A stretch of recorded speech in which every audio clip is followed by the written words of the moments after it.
Guys, what a difference a year can make. Last season, Iona was cutting down nets on this very floor, and this year, they're kicking off the tournament as a 9 seed. There's been a lot of turnover in this program with players like Juana Camilleon and Kate Major graduating, but for the 7 returners earlier today, they talked about what last year's tournament run meant to them for the players that weren't here a year ago and trying to make it back to the NCAA tournament. Thank you so much, Griffin. You know, it's not just the likes of MAAC Player of the Year, Juana Camilleon, and three-point sharpshooter Kate Major that are no longer with the Iona program. Head coach Billy Chambers now leading Xavier. It's Ann Shumiwa in her first year with Iona, a very different Gales squad from a season ago. It certainly is. And, it takes a while for you to inject your own system. But Coach has done a fabulous job of getting all of our players to buy in. They're ready for tournament time. We are underway in Atlantic City, the Rider Bronx, with the first possession of the championship. Bronx point guard Sanaa Redmond setting up Kaylin Deviney inside, and that's easy money off the jump. Well, Deviney gives another dimension to the Rider Bronx. She will that inside presence and go. If Rider can establish Deviney, it opens everything up for the Bronx. How about D'Angelo from the outside? You have to worry so much about her driving game that if she's knocking down shots from the perimeter, look out. Well, we talked earlier, and she has to hit those shots, and boy, she comes through. Fireball gets to the pull-up. Boy, everyone is adjusted early. Welcome to early morning hoops. Both of these teams do practice in the morning. The early start and talking to both coaches is not something that phases either of them. As, these teams are engaged here in the early go, and how else would you rather start the playoffs? Best time, let's start in AC. Judith Gomez on the attack, and a rebound for Fireball. Little short off the window for Gomez. Sanaa Redmond's got the keys to the car in Lynn Milligan's Princeton offense. First time that Amanda Mobley has not held down the point guard spot in 5 seasons. Yes, and Mobley was such a force for the Rider Bronx. I mean, she was the glue that kept everyone together. When you lose a piece like that, it takes a while to get readjusted. Sanaa Redmond and Aaliyah McIver coming off the bench, very different players than Amanda Mobley, but Lynn Milligan loves the growth that her 2 new point guards have shown throughout the season. Gomez off the D'Angelo screen, scores from the elbow. Well, Gomez, you cannot go underneath the screen. She will use the screen. She rubbed off, got herself some space, nailed it.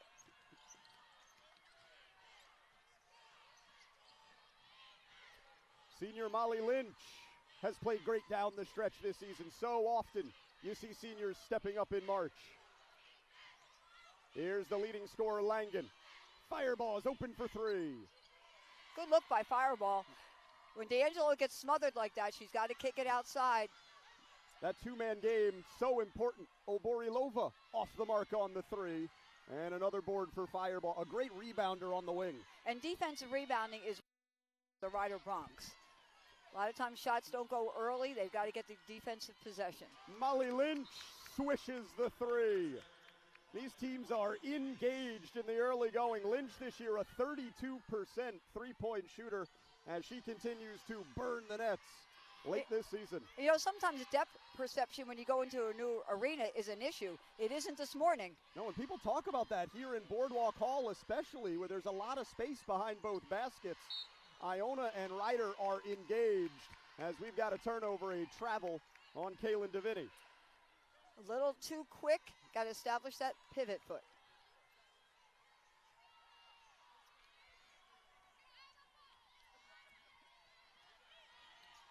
Good tempo for the games. Both teams like 50s, but right now they're off to a sizzling start. Yeah, much faster pace than perhaps we were expecting. These 2 teams played a couple of close ones in the regular season. Rider winning by 2 back on February 15th in early January. Rider earned a 7-point victory, but that was just a 2-point game after 30 minutes. We expect a battle on the boardwalk this morning. And Tara Langner with a little herself some space for a bucket. Otka Missouri is called for steps, never established a pivot foot. The Bronx are doing a good job of disrupting the Gales' offense right now. There's Ann Shumiwa coaching her first MAAC tournament game. 83-63, her record as a head coach. Spent the last 4 years leading FDU. And she won 2 conference regular season championships, so she's a winner. Langen sticking with it and scores on the third chance. 3 times the charm. She went up twice, got her own rebound, was able to put it back up. What a start for the Bronx, an 11-5 lead off the tap. And scoring from different people, not one-dimensional. Only the point guard, Sanaa Redmond, is yet to tally some points among the starting group. Davini, able to alter the D'Angelo shot. Fajardo the board. Her reverse layup is good. The diminutive point guard, Ella Fajardo, gets 2 back. And that's a signature move for Fajardo. She was able to do that twice in the earlier contest at Iona. Yeah, Ella Fajardo and Sierra D'Angelo both played with Coach Shumiwa at FDU, and they have been instrumental in establishing her culture in her first year in New Rochelle.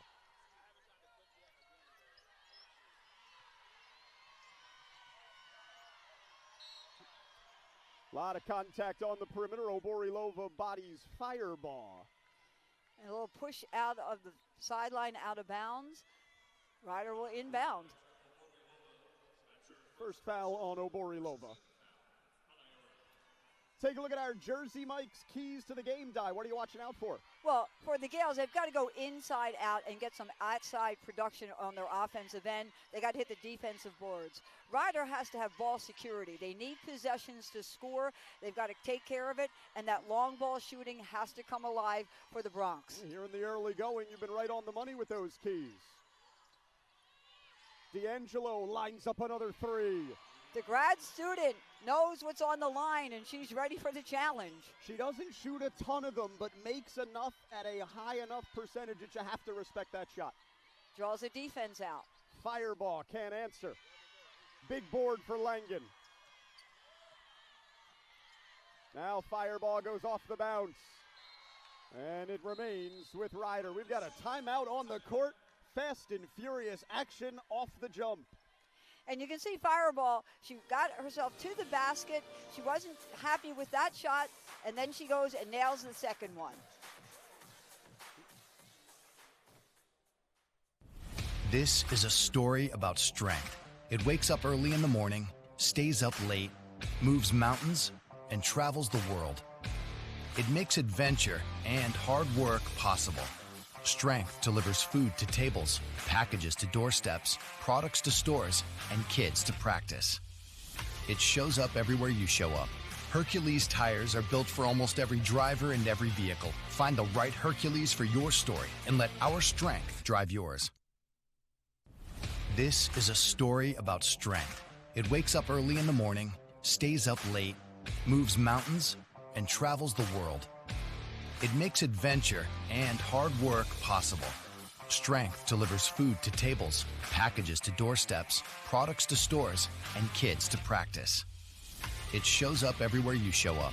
Hercules tires are built for almost every driver and every vehicle. Find the right Hercules for your story and let our strength drive yours. People always say, just be yourself. But who is that anyway? Were you yourself when you were born? Or do you grow into it? There's only one way to find out. Try everything. Make mistakes. Come back stronger. Free to become exactly the person you were meant to be. Rider University. Free to roam. New Jersey. We got a lot of wow to go around. All year round. So come see for yourself.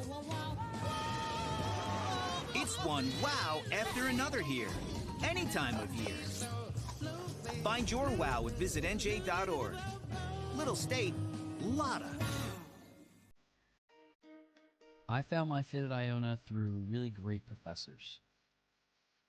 The professors at Iona are more than just educators. They're mentors, invested in you getting the best education you can. Iona professors are experts in their field. They teach your classes with passion and years of real-world industry knowledge that Iona students benefit from. At Iona, you're more than just a number. You're an essential part of Gale Nation. Find your fit at Iona University. Anchored in a region that stretches across vibrant cities and historic landscapes, our institutions are driven by a commitment to academic and athletic excellence.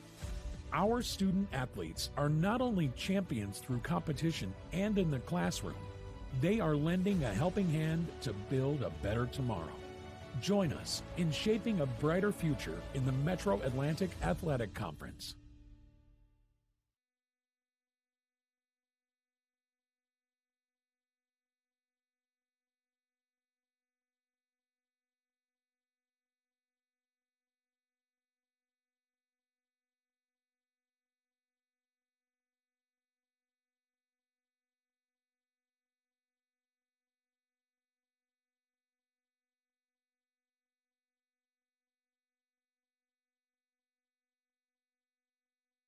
Milligan, the 2020 MAAC Coach of the Year, also took the award down in 2017, trying to see her team do something that's pretty hard to do in college basketball, beat a team 3 times.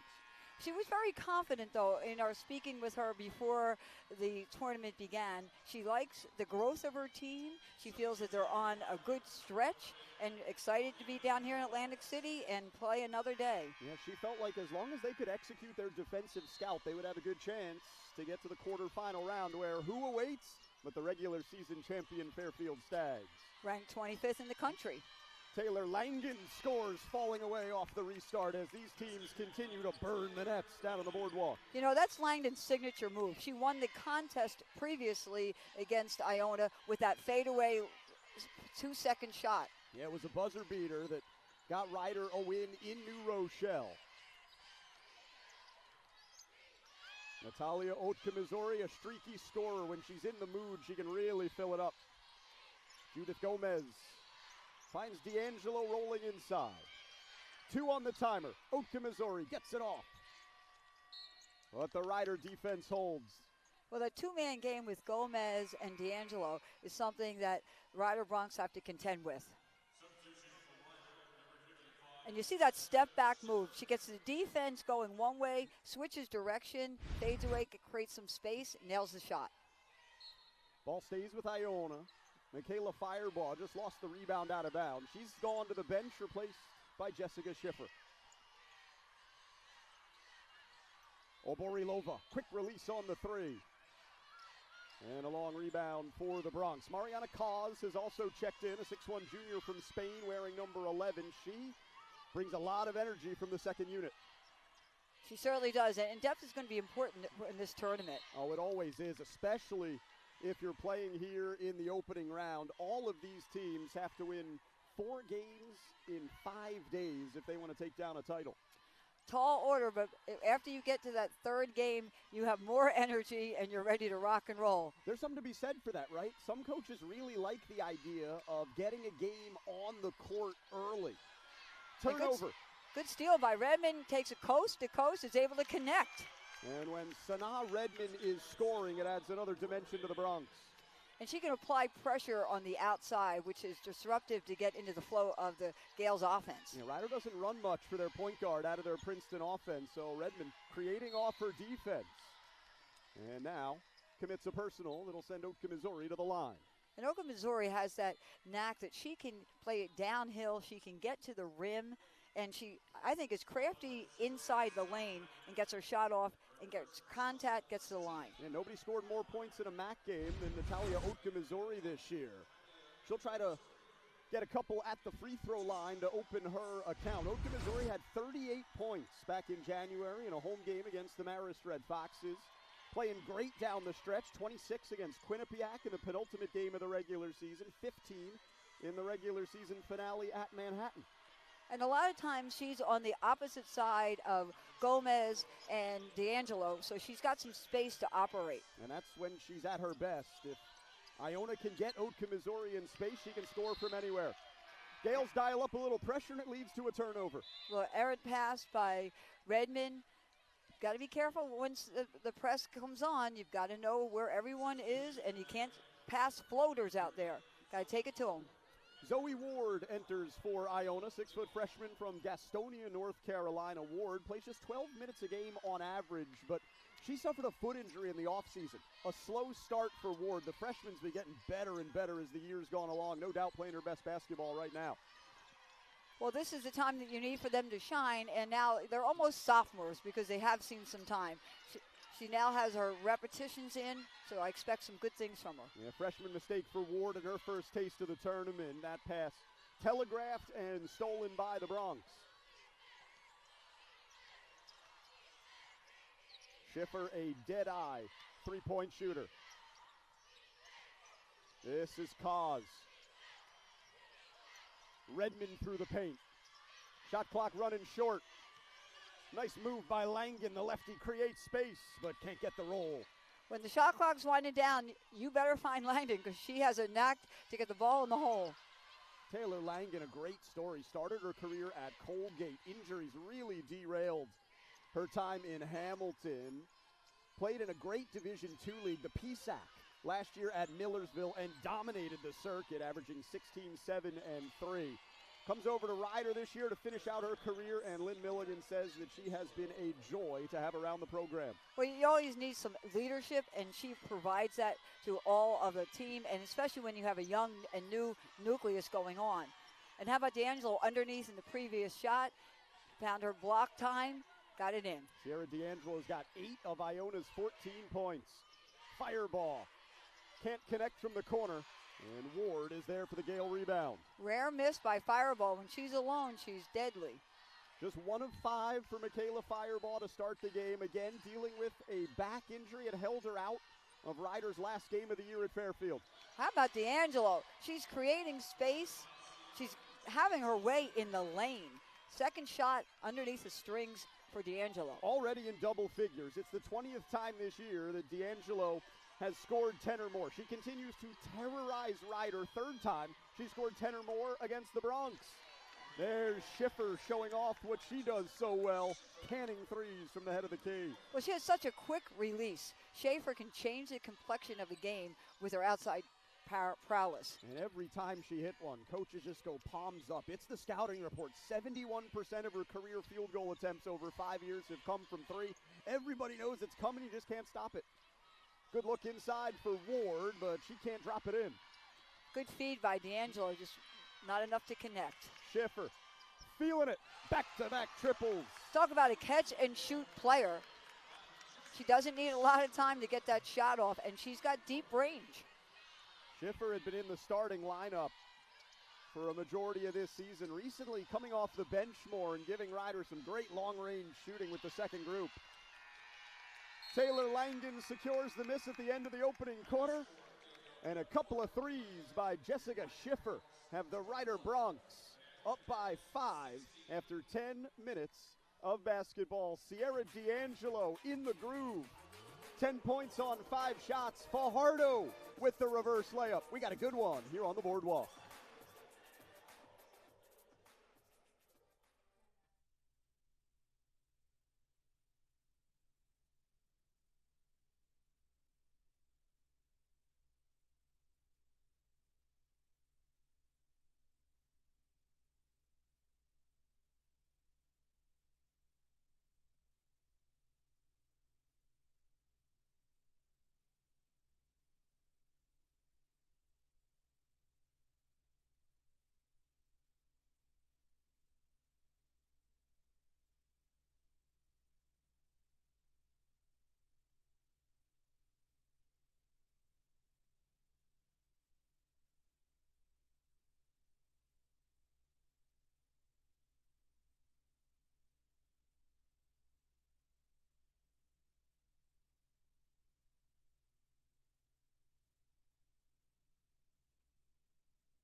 Hercules Tires is the official tire of the MAAC, and for over 65 years has been providing tires with unbeatable quality at an unmatched value.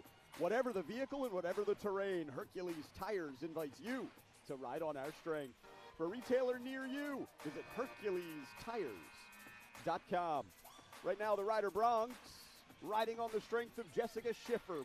Couple of threes late in the first quarter have the Bronx up by 5. Well, the Bronx have balanced scoring right now. They've had 6 players tickle the twine underneath, and right now it gives them the lead. Rider shooting 53% through a quarter. Iona right there at 46%. They've got the basketball first to begin the second quarter. Oatka, Missouri takes the baseline. Count it, and 1. Well, she's got that quick first step and drew all the defenders, because you have to keep an eye on D'Angelo, and that opens up a lane, a driving lane. Talk about all the attention that Sierra D'Angelo commands. It is well earned, but it leaves opportunity for players like Oatka, Missouri. She can't complete the three-point play. That Rider foul, by the way, on Jessica Schiffer. It's her first.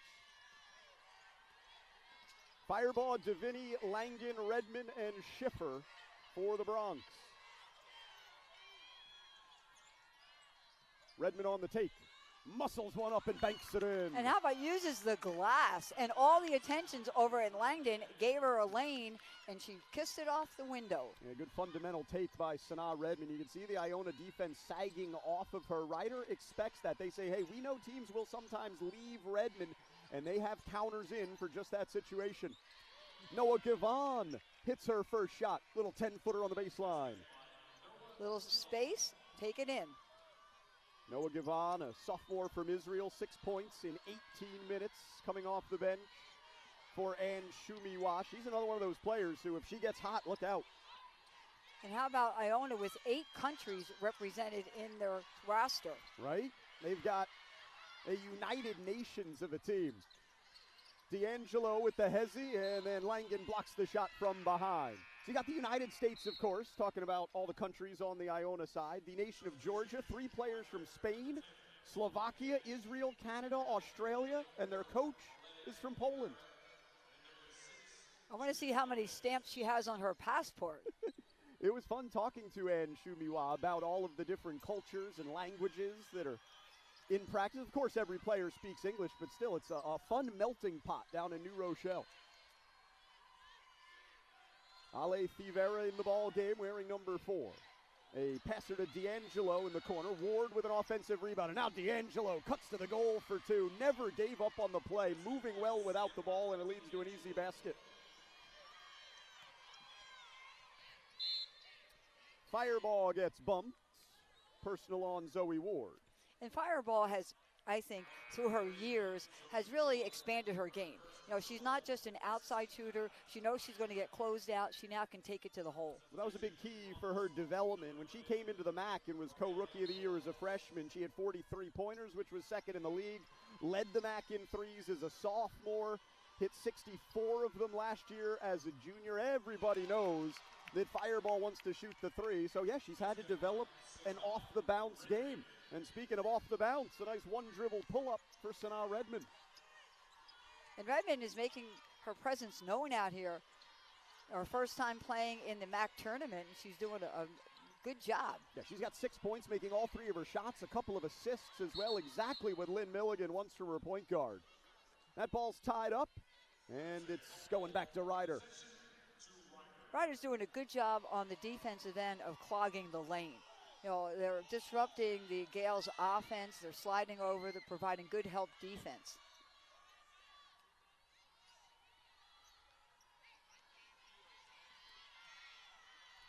See how Iona starts defending Sanaa Redmond after this hot start. Players take it personally when you sag off them.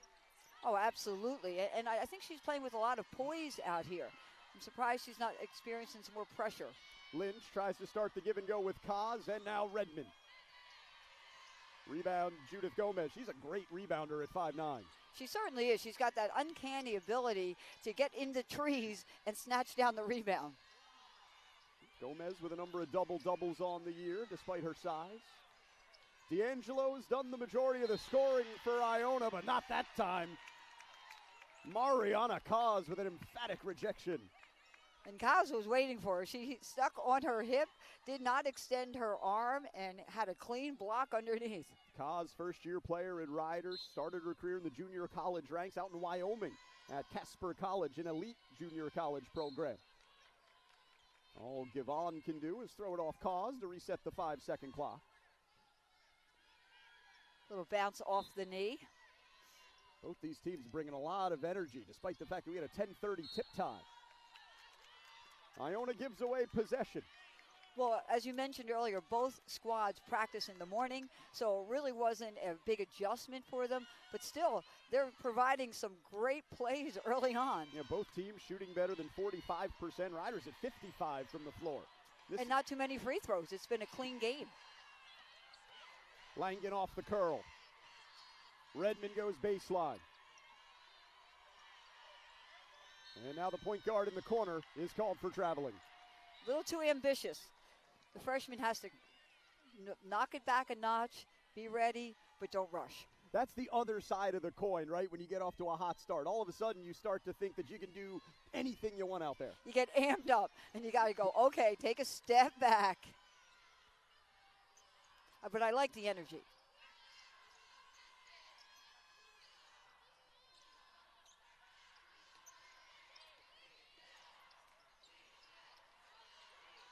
Gales are standing around a little bit too much.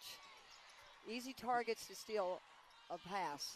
Shot clock winding down. Ale Thivera knocks down the three, just her 5th of the year. Well, it's a shooter's gym right now. You're seeing a lot of firsts along the three-point line. Thivera played her best game of the year in the regular season finale, 10 points, making all 5 of her shots at Manhattan.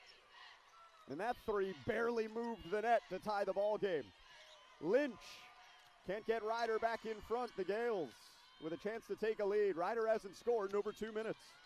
Strong defensive effort by the Gales. I think they're doing a better job closing out on the Ryder shooters. Givon looking inside for Ward. Redmond had it well covered. Got to be careful. When you telegraph that pass, both squads are defensively oriented, so you're going to see them. There she is, ready, catch and shoot. All the attention on one side, be ready on the opposite.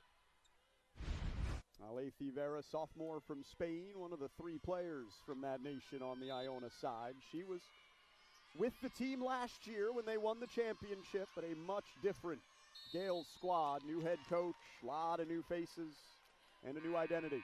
But remember, they are the reigning champions, so you've got to give them credit. You know, when they're in the locker room, they talked about that. No, they're the champions, so somebody takes them down. They have the experience, at least a number of players like Thivera, like Gomez, like Oka Missouri, like Oborilova. They know what it takes. Can't fake the experience of winning a championship. Schiffer back into the ball game for Ryder. Kaz from just beyond the elbow. And a rebound for Oborilova. Heads up play by Fireball. Stays with Iona on the arrow, but yes, indeed, a senior making a senior-type play. That'll flip that arrow. Well, the Gales are ready to go into their transition offense, but she was able to get her hands on it, slow it down. Jump ball. Gomez, Thivera, Givon, D'Angelo, and Petra Oborilova for the Iona Gales. Givon in the paint, and she got fouled, throwing it up with the left hand. Crafty move underneath the basket. You know, she was able to use the screen, come around, get the call. We've got a timeout on the court. Noah Givon will toe the line for 2 when we come back in a tie ball game.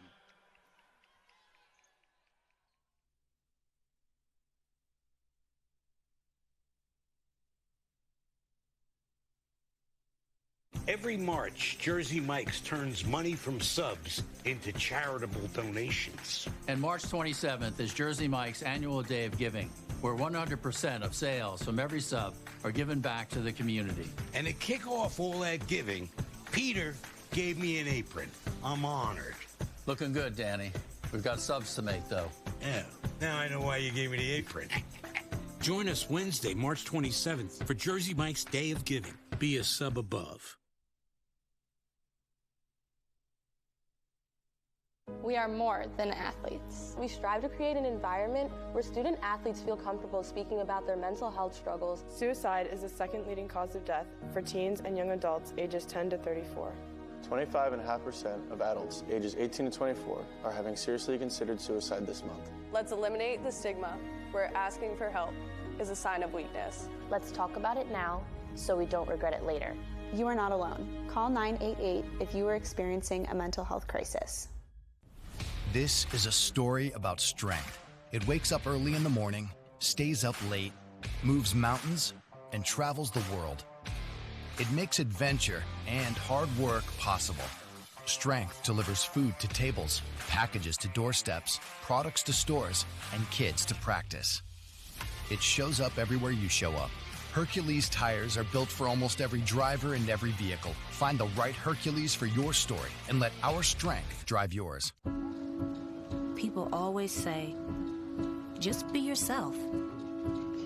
But who is that anyway? Were you yourself when you were born? Or do you grow into it? There's only one way to find out. Try everything. Make mistakes. Come back stronger. Free to become exactly the person you were meant to be. Rider University. Free to roam. New Jersey. We got a lot of wow to go around.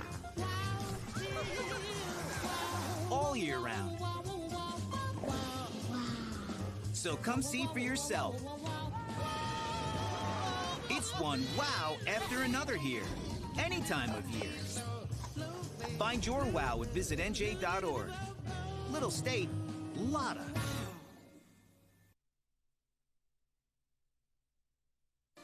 '24 MAAC Men's and Women's Basketball Championships in Atlantic City are presented by Hercules Tires. Ride on our strength. Visit HerculesTires.com. Jersey Mike's, a sub above. And New Jersey Travel and Tourism.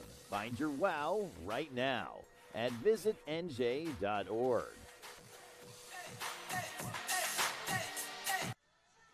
Tie game midway through the second quarter here in beautiful Atlantic City, New Jersey. The Iona Gales, a lot to cheer about in the second quarter. They're shooting 50% from the floor in the period and outscoring Rider by 5 to tie the ball game. Well, they're getting production from a lot of different players now. You know, it's not a two-person game, and I think that bode well for the Iona Gales. Now everyone needs to be guarded. More people are touching the ball. They're having good success with it. Noah Givon at the free throw line for a pair. Givon, the sophomore from Israel, didn't play much last year in the championship team, but was in the rotation 11 minutes a game. Now, Givon has given the Gales some really strong energy. She's got a good bounce to her step, and she's a high motor player, and that gets contagious. Yeah, she can come in off the bench and give you double figures in scoring any given game. 2-point lead for the Gales. Rider hasn't scored in over 3 minutes. So they go to their leading scorer, Langdon, but she misfires. A little bit off-balance shot for Langdon. You can see like she was touching her fingers on the way back on defense. Got to get together. You know Taylor Langdon is the focus of the Iona scout. And Given rejected the screen, stepped back. Long ball, didn't connect. Long shot, long rebound. Gales go one and done. Both of these teams, Diane, were having success moving the basketball early. We've seen a little bit more breakdown stuff here in the second quarter. Sticking to one side. Not a lot of movement on the weak side on the offensive end. Redmond leaves it for Kaz. It's well covered inside by Iona. Ale Fivera with the defensive stop. Lynch looking back inside for Kaz. And Lynch is called for traveling. Well, that play did not bode well for the Bronx. From the time they crossed the timeline, they really, I thought, looked a little disjointed. You know, they tried to get inside. Iona got a hand on it. They tried to get the pass out to the sideline, off-balance pass, ended up walking. And that can happen with a Princeton offense like what Ryder runs. When someone makes a play and disrupts your primary pattern, what are you going to do next? There it led to the turnover. Ryder, though, gets the ball right back, but then Fireball gives it to Gomez, and Gomez is called for traveling. Who wants the basketball? Well, you know, this is a game where when the ball's on the floor, you've got to regain possession, take a second. They're trying to do too much as the ball is still in play and not really fully underneath them. Ryder trying to rediscover their flow on offense. They've missed their last 5 shots, approaching 5 minutes without a basket. That pass off the mark. Lynch just didn't put it where it needed to be. It stays with Ryder on the arrow. Well, the Gales are stepping into the passing lane, and Ryder right now in their Princeton offense, not enough movement, and there's no screens to get anybody open. You know, that ball went right to a yellow jersey, and, you know, Fireball needs to step back, create a little more space for her to receive it. Leah McIver has come in for Ryder, the point guard, wearing number 1, 5'9" freshman out of White Plains, New York. See how that changes the calculus. Single-digit shot clock. Does Kaz recognize? She gets it off and puts it in. And how about the little fake to the inside, step over D'Angelo's leg and take it up. That's a big bucket for the Ryder Bronx.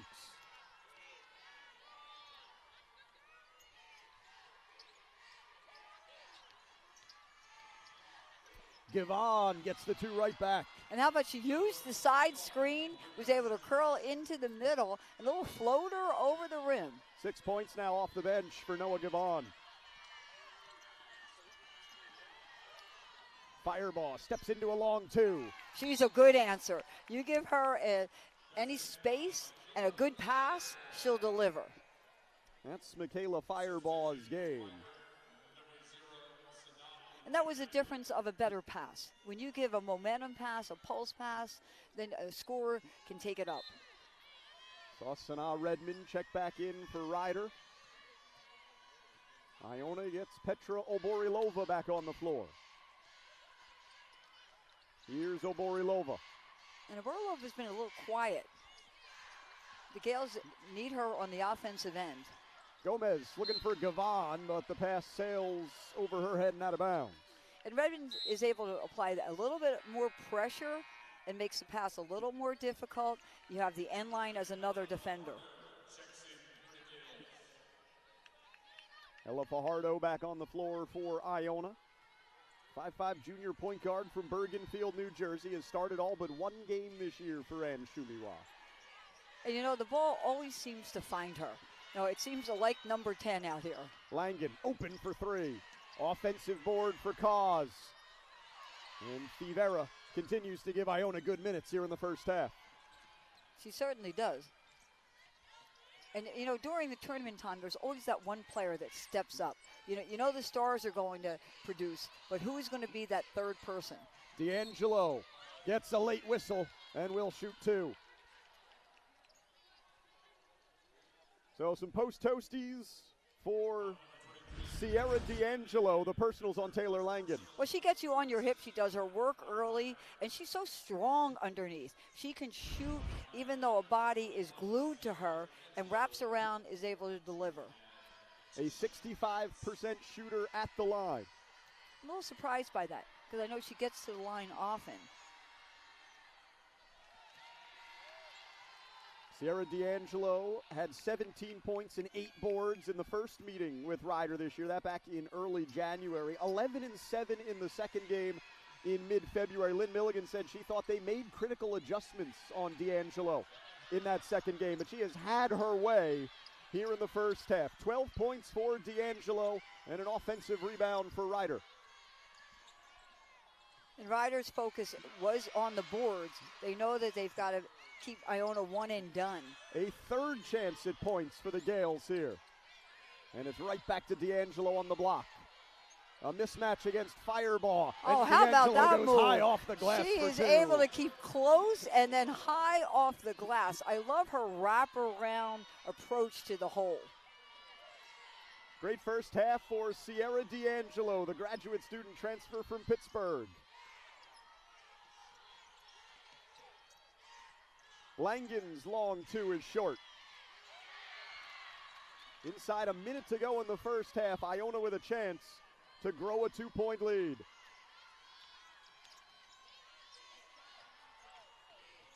D'Angelo a passer. Oborilova can't finish it. And a rebounding foul. Check that. I think it just went over the top of the backboard. And yes, it will be Rider basketball. Rider's got a chance to even it up, take the lead, and use some clock. And it's been a tough second quarter for Rider. Just 4 of 12 from the floor, outscored by 7. If they can tie this game at the end of the second quarter, they should feel good about where they are through 10 minutes. Redmond follows her own miss. Well, you know, when you miss a shot as the shooter, you know where the rebound's going. She was able to get to the ball. Offensive board for Lynch. About a half-second differential now. How does Rider want to play it? Looks like Langen's in go mode. That one slipped off her hands, wanted a whistle, doesn't get it, and the Gales have the last shot of the half. Fajardo, 3 seconds. Oborilova juggles, throws it up well short, and that is how our opening 20 reaches its conclusion. Well, missed opportunity by the Iona Gales. They were able to corral that rebound, get the ball down the floor, get underneath the basket, but the pass out was just a little away from the shooter and no shot taken. The Iona Gales score 15 points in the second quarter and ratchet up the defensive intensity. Their head coach, Ann Shumiwa, is with Griffin Della Penna. Griffin. Coach, your first true action here in the MAAC in Atlantic City. How would you categorize the first half? You know, back and forth. I think, you know, we have to do a better job at rebounding. I think at the end we gave up a couple offensive rebounds, and at the end of the first quarter, you know, give up a couple threes. So, you know, but we're playing hard. Both teams are playing very hard. Sierra D'Angelo came with you from FDU. She had 10 points in the first quarter. How vital is she for your group this year? One experience. She's a fifth-year senior. She, you know, she knew right from the start what we were going to be about as far as the standards, as far as, you know, the program. So she's helped a great deal, and she's doing it today. We need her to do it in the second half. Good luck the rest of the way, Coach. Thank you. Guys, back to you. Thanks, Griffin. Killian the Gale likes seeing his team in the lead. Iona 31, Rider 29 at the half in Atlantic City.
We're back at the MAAC Basketball Championships down the shore in Atlantic City. Jeff Brault alongside the commissioner of the MAAC, Travis Telatasi. Travis, here we are in historic Boardwalk Hall right on the Jersey Shore. Awesome setting for some playoff basketball. Absolutely. Obviously a historic venue, great weather this week, in the 60s, so no reasons for fans not to come, but just excited to get underway here with the tournament.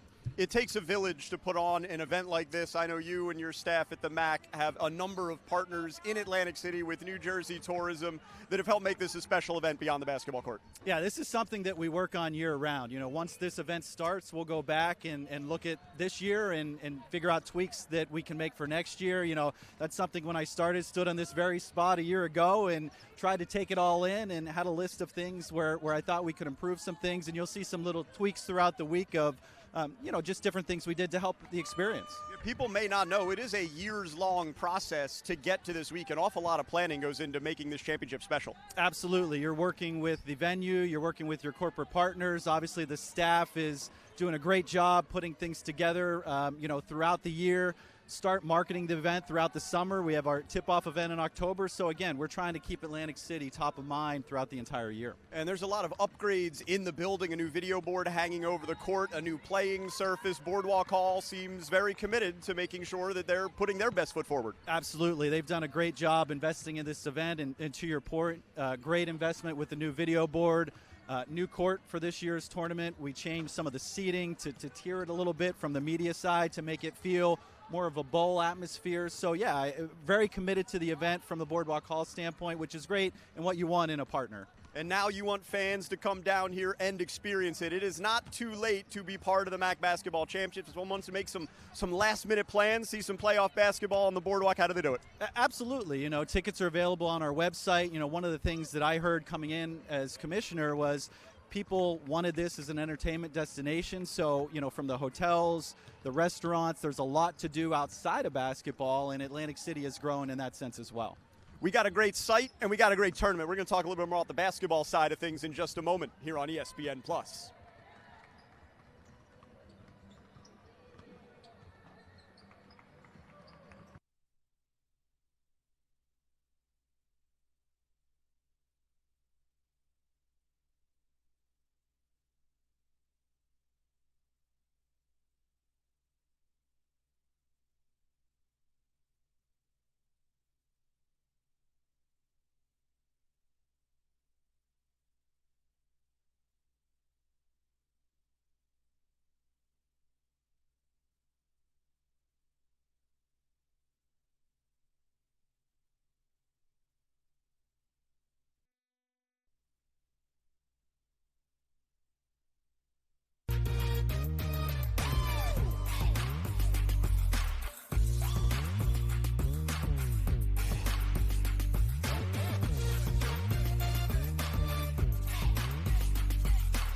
Back in Boardwalk Hall, Jeff Brault hanging out with the commissioner of the MAAC, Travis Teletasi. Travis, on the women's side of the ledger this year, a historic year in MAAC women's basketball. The Fairfield Stags becoming the first MAAC team to reach the top 25 since Marist did it in 2011. That's brought a lot of attention both to the Fairfield program and the conference as a whole. Absolutely. Quite the accomplishment. Obviously, an incredible regular season. To go undefeated is very hard, and they've challenged themselves in the non-conference as well with some great wins over Big Ten schools and Atlantic 10 schools. So obviously just a great thing, as you mentioned, for Fairfield and the league to be nationally recognized is a true testament to the season they've had. We've seen it now historically with Marist back in the day, with Quinnipiac after that, and now with Fairfield. It seems like Cinderella on the women's side really starts here in the MAAC, and that's a neat thing to hang your hat on. Yeah, I've been very fortunate as a league to make good runs in the tournament. Obviously, Marist to the Sweet 16, Quinnipiac followed that up.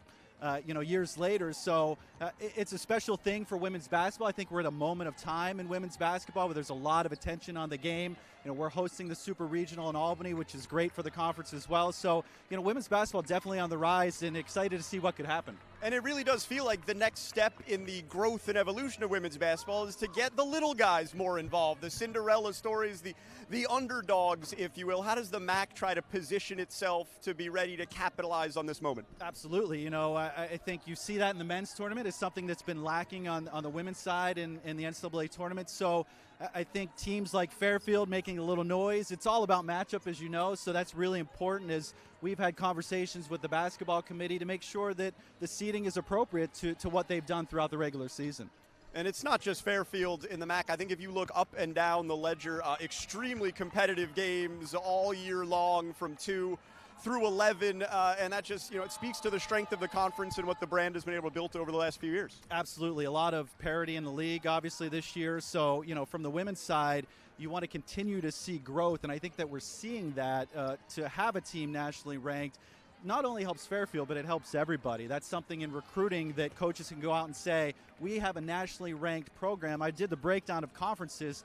There were 4 Power 4 conferences and then just a couple of mid-majors. So that's great in recruiting, I think, for everybody, not just Fairfield. And you mentioned the quote-unquote MAAC basketball season does not end here in Atlantic City because the MAAC will be hosting the regional in Albany, a host of teams coming to MVP Arena in the Capital Region as some tremendous basketball should be played here once this championship wraps up. Yeah, obviously we don't know the teams yet, but the potential to have a Caitlin Clark in Albany or an LSU or a South Carolina is great for, again, the conference, for Sienna, who's co-hosting with us, for the region, and I think just being excited about women's basketball as a whole, to have that opportunity is really special. How does hosting an event like that, with all the attention the women's game is getting this year, elevate the profile of the MAAC as a league and its member institutions? Yeah, we're a small piece of that, but I think by setting our conference up for those opportunities is really good, not only from a branding and exposure standpoint, but I think it also helps our schools, again, to say that we're a conference that's committed to women's basketball, and we relish these type of opportunities. Well, best of luck with the tournament here in Atlantic City and the regional that you got coming up in Albany. Travis, thank you for some time. It's going to be a busy month, but we're looking forward to it. You're watching the MAAC Basketball Championships on ESPN+.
Getting ready for the third quarter in Boardwalk Hall. Iona with a slim lead over Ryder. Jeff Broughton, Diane Nolan with you courtside in this historic facility. Diane, we saw Ryder get off to a hot start shooting the basketball. Well, the three ball was especially kind, especially in the morning. You're going to see Revan drive the paint, kick it out, fireball, does what she does best. Here she goes. And then Jessica Schaefer comes in, and she nails the three, and then liked it. Let's do it again. 3 threes right away for the Bronx. Iona got 14 first-half points from their leading scorer, Sierra D'Angelo. Well, Sierra D'Angelo knows that she needs to get underneath, does her work early, has a good wraparound move, and is able to get someone on her hip, use the glass, and kiss it down. As we take a look at our halftime statistics, Diane, who says it's hard to shoot in this building? I know. I'm very impressed with the quality of the game this early. Look at the shooting, free throws, only 4 for 7. Turnovers were at a minimum. Points off turnovers, only 8 for Ryder and 7 for Iona. Griffin Della Penna is with Ryder head coach Lynn Milligan. Griffin. Back in Atlantic City, Griffin Della Penna here with Ryder head coach Lynn Milligan. Coach, down by 2 right now, but these were back and forth games all season long. What does your team need to do in the second half to get their third win against them? Well, I think we always have to do a better job on D'Angelo. I think we're letting her catch it in her comfort zone. So we talked about that. We've got to continue to make good shots, make good reads on the offensive end, make sure that we limit them to 1, and, keep D'Angelo as in check as we can. Ryder's been in the semifinals 5 of the last 7 years in this tournament.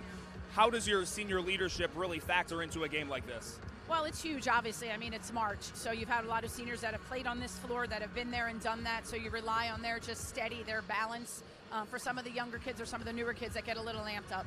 Coach, thank you very much. Good luck. Guys, back to you. Thanks, Griffin. I think Coach Milligan hit the nail on the head there, right? You're not going to take away a Sierra D'Angelo. She's too good. She's engaged this morning, but what you do need to do is make her uncomfortable. If she's going to beat you, make her earn that win. Absolutely, and I think she warrants double coverage. If somebody disrupts her from the front, help side defense, stops her from able to turn and get to the rim. And so that means who else will step up? Ryder led by 5 after a quarter because D'Angelo wasn't getting a lot of help. In the second quarter, the Gales were able to outscore Ryder 15-8 because folks like Noah Givon stepped up off the bench. Yes, and I think they did. Iona did a good job on the offensive glass. They were able to keep balls alive and get second chances at the rim. Iona's got the first possession of the third quarter. Ella Fajardo, Judith Gomez, Natalia Otkemizori, Petra Oborilova, and Sierra D'Angelo. She misses her first shot of the half, and here comes Sanaa Redmond. She played an inspiring opening 20. 6 points and a couple of dimes.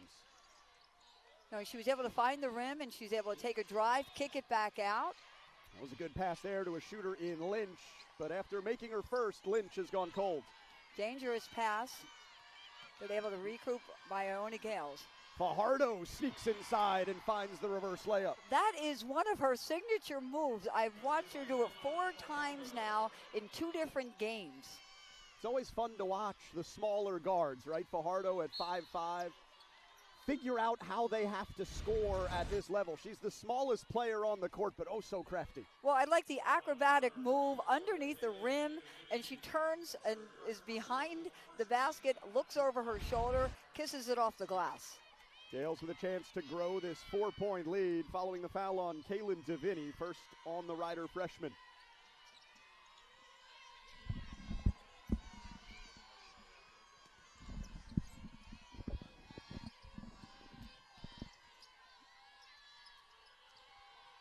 And a little reset by the Iona Gales. They didn't like what they saw on the offensive end. 5 to fire. It's Fajardo again. Well, Fajardo feels it. She's a high motor player. She can shoot mid-range jumpers, so take it in the paint. She's a spark for the Iona Gales.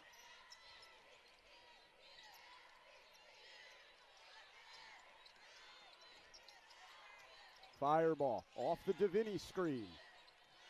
A little space around Gomez, and Michaela Fireball hits another, her third field goal. She's got 6 points. And that was a senior move. She read the defense, did her work, had a little step back, created space, able to connect.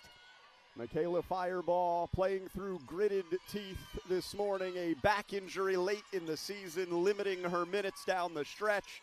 But she wasn't going to miss the tournament. No, not at all. She's too much of a competitor. D'Angelo gets a step and a basket around Divini. She has an uncanny ability to be able to score with someone blanketing her on her hip. That's 16 points on 12 shots for Sierra D'Angelo. And the Gales went to a horn set that time, something we haven't seen all game.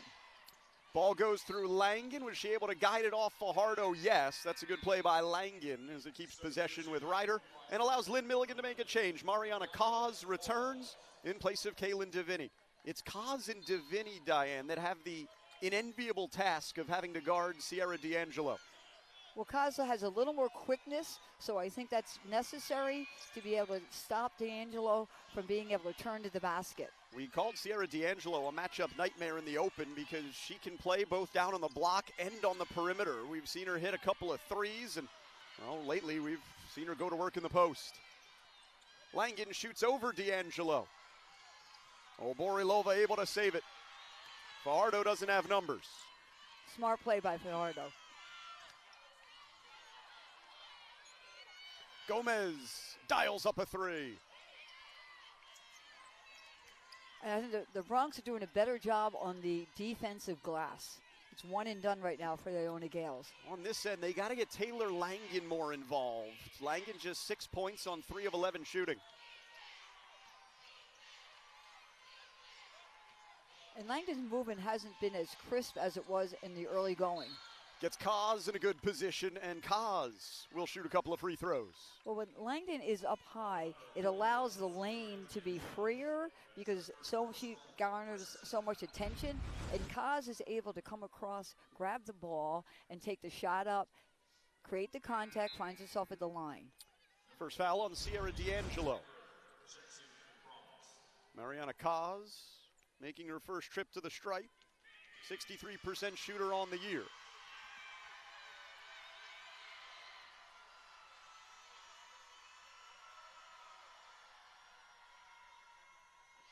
Kaz has bounced in and out of the starting lineup. She was at her best against Marist on February 24th at a season-high 14 points and 6 boards, playing 35 minutes. Did that coming off the bench, and that's really where she gives her team a spark. Well, she brings a lot of energy. She's very mobile out here, and she can cover different defensive assignments.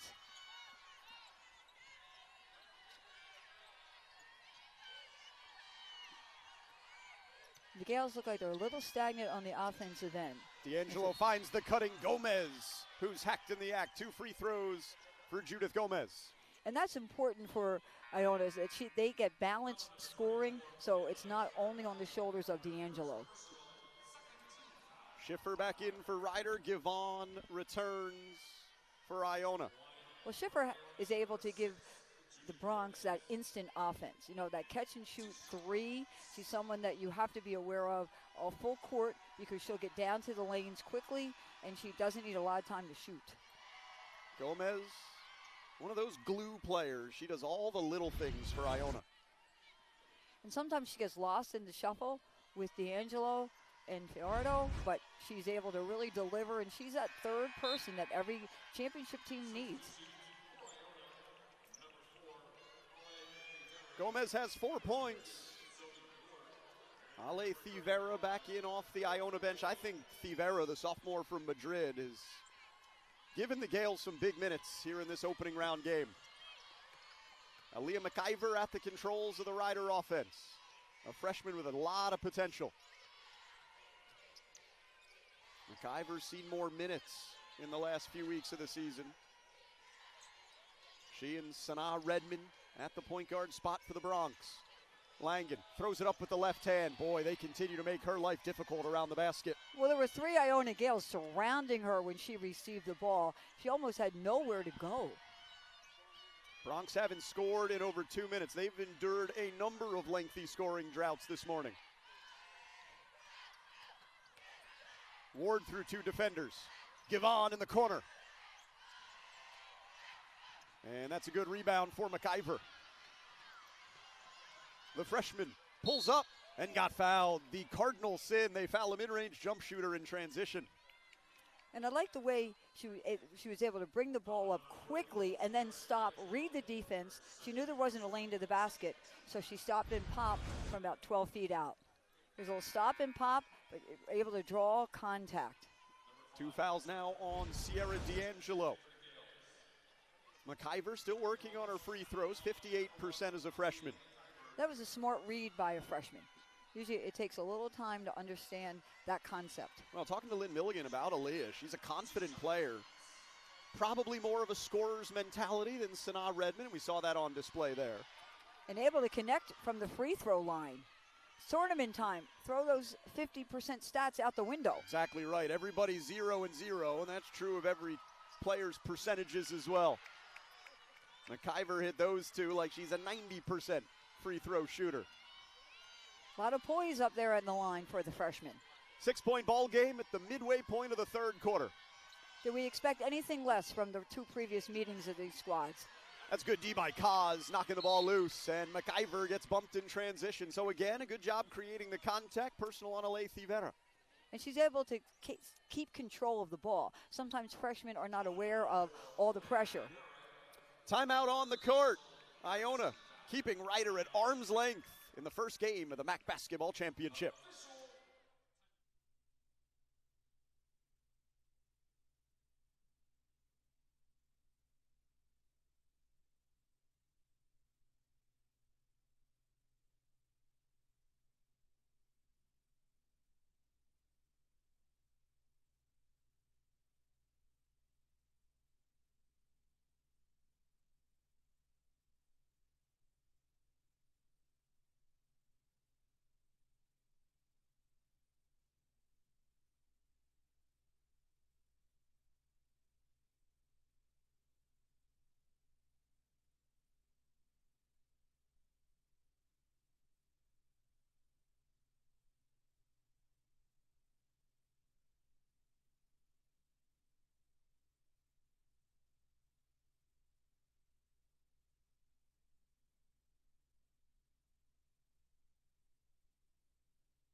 The MAAC Esports Championship will take place March 14th to the 16th at the Showboat Hotel in the Bourbon and Harlem Room. The 2024 championship will feature tournaments in 5 different game titles: League of Legends, Overwatch 2, Rocket League, Super Smash Bros. Ultimate, and Valorant. Iona 39, Ryder 33. That's the score midway through the third quarter here in Boardwalk Hall, the opening game of the 2024 MAAC Basketball Championships. The 2 in the regular season between these squads were close. No surprise, we got a 2-possession game here in the third matchup. And both squads cooled down from the 3. They're now shooting 27% for that quarter. That's excellent execution coming out of the timeout. An easy look for Schiffer on the block. An unusual shot for her across the lane and not a 3-ball. That ends the Ryder drought, and it brings them within 4. Good call by Coach Milligan. Lynch closes down any potential give-on threes. She'll take a Ward screen to the head of the key. Fivera gets McIver up in the air, but makes a bad pass, and Ryder gets the turnover. And Ryder was able to clog the paint, pick up the ball, and there goes McIver down this and connects off the window. A falling down layup for the first year. So it's defense into offense as Ryder gets more points from their lead guards. Sanaa Redmond with 6, McIver with 4. That is a big boost for the Bronx. Givon shakes free of Lynch. And McIver's got the rebound. She's a one-person show out here right now. Giving Lynn Milligan some great minutes in the third quarter.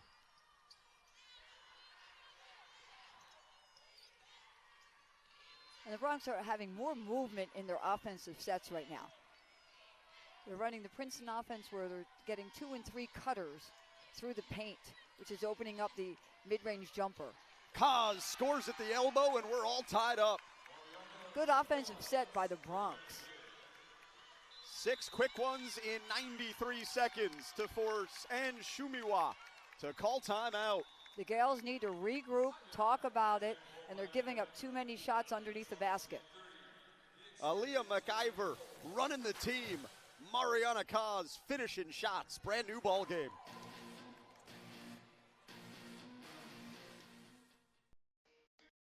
I found my fit at Iona through really great professors. The professors at Iona are more than just educators. They're mentors, invested in you getting the best education you can.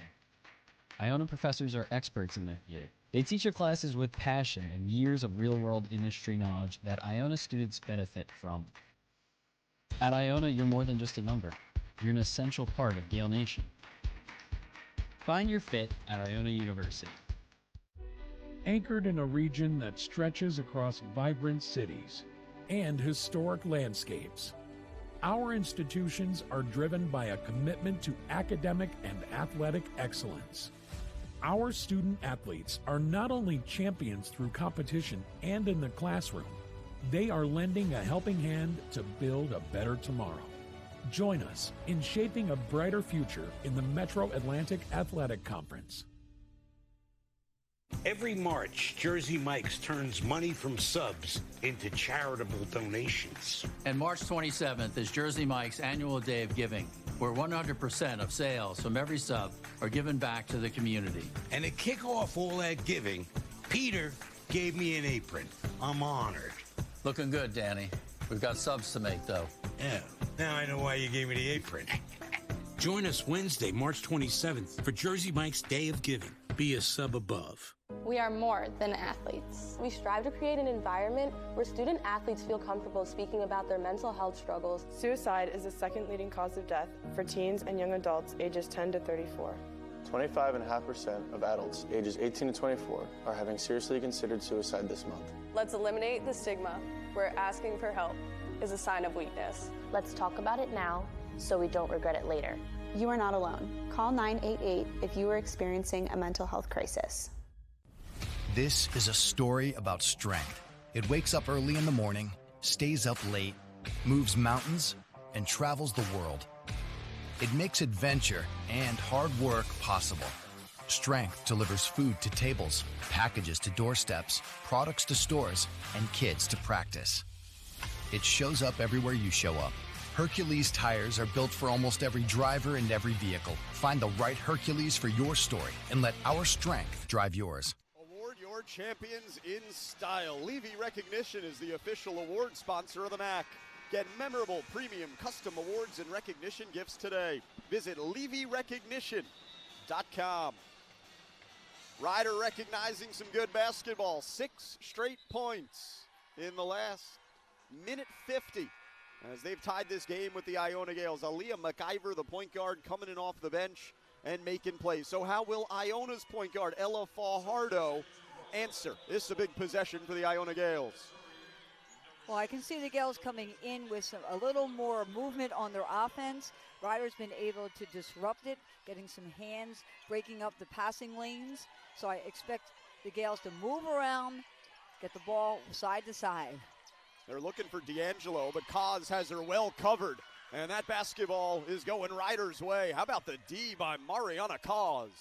And the smart play where she kicked it off the shoulder rather than try to reach over and grab it and create a foul. Heads up play. 14 points in the first half for D'Angelo, only 2 thus far in the second. Ryder looking for their first lead since the early portion of the second quarter. And we've got a whistle away from the play. And I like the spacing of Ryder on that offensive set. They were wide. They were able to try to cut through the basket and draw the foul. Toward the end of the first quarter, they tightened up their offense, and it allowed the Gales to step in the passing lanes. Iona foul on Natalia Otka-Missouri, new 20 for the Bronx. Schiffer off the bounce, runs into D'Angelo, and that's a charge. Schaefer took it a step too deep. She had a good idea. She was going to draw the defender, outlet pass, but one step too deep.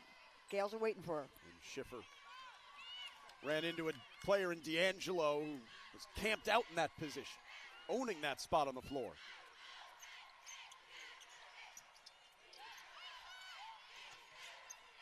Over 3.5 minutes since the last Iona basket. Ward rolls to goal. Shots blocked by McIver. Aaliyah McIver continues to get it done on both ends. Heads up play by McIver.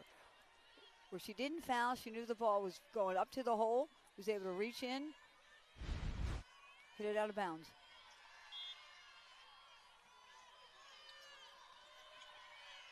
Eight to shoot.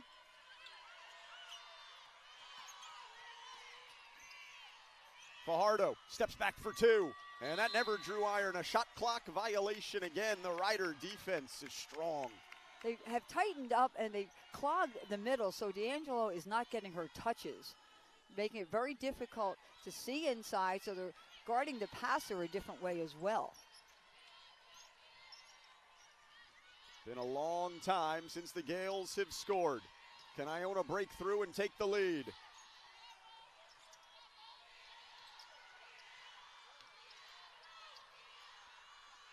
Schiffer's a threat to launch from anywhere.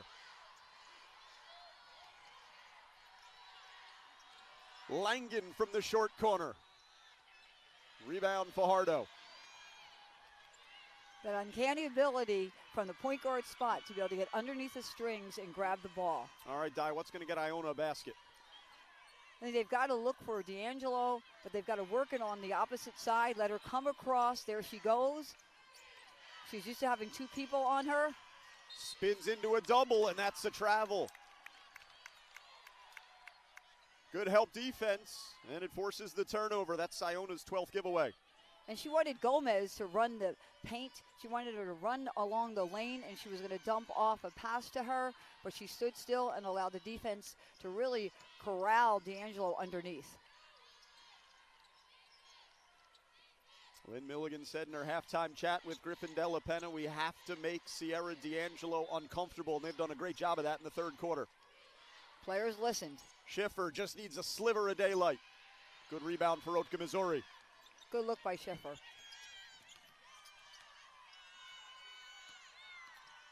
Only 4 points for Otka-Missouri. And you see D'Angelo standing. Now she's got to get a screen, come across. Fajardo all the way to the basket for 2. When you need a bucket, number 10 will come through. Either she'll get an offensive rebound, put it back up, or come across the lane. 8 points for the point guard, Ella Fajardo. Sometimes, Di, you got to call your own number. Well, everybody spreads out and gives you a lane to the basket. Take it. 3-second differential at the end of the third quarter.